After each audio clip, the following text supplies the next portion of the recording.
PBS program where two resurrected educational theorists join us today in an exclusive, never-before-seen interview. First up, I would like to give a big, warm welcome to the one and only Jean Piaget.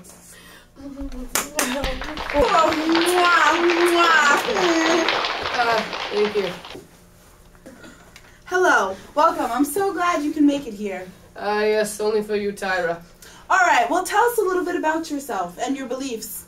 Well, before studying the development of children, I was a biologist studying mollusks, if you could believe it.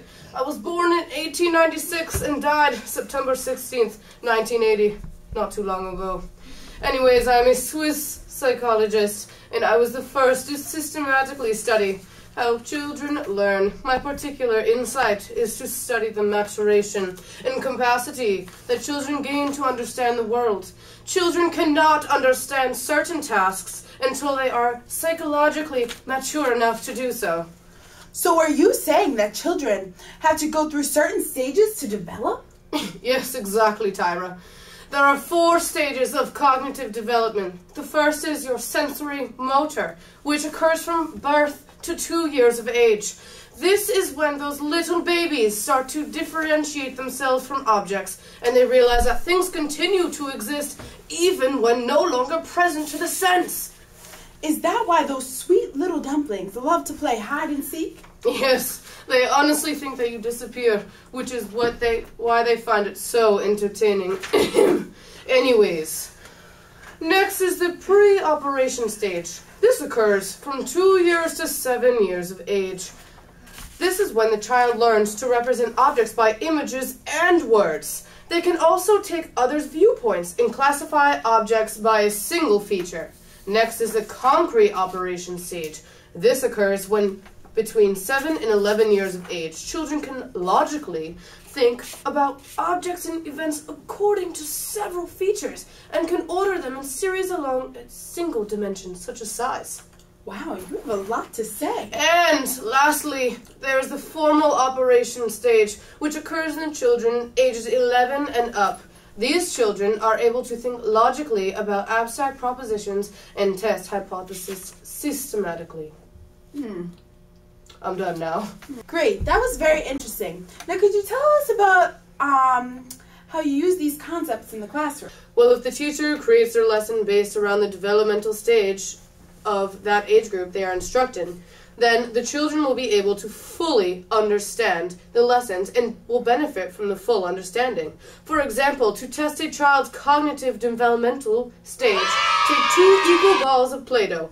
Roll 1 ball to be thicker and 1 skinny and long. The same concept applies with water and using a tall glass and a short glass. When the water is in both glasses, ask the child which has more. If a child says that they are the same, then they understand the complexity of the problem. If they say that the taller glass has more water or the longer strand of Play-Doh is more, then they have not surpassed that cognitive stage. Oh, wow. All right, now, we're going to take a quick break and we'll be right back to our next theorist. Next up, ladies and gentlemen, I would like to welcome the Italian princess of educational psychology, Maria Montessori.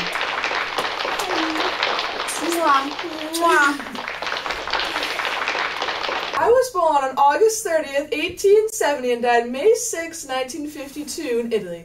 I am educated as a doctor and started my own preschool. And I believe that children should be leaders of their own learning. Well, I agree that Piaget, that children develop in sequence, but I do not agree on the timing. I believe that children have specific sensitive periods of development, and that they should be encouraged to develop all of their senses from a very early age. And self-learning could be based on the senses develop.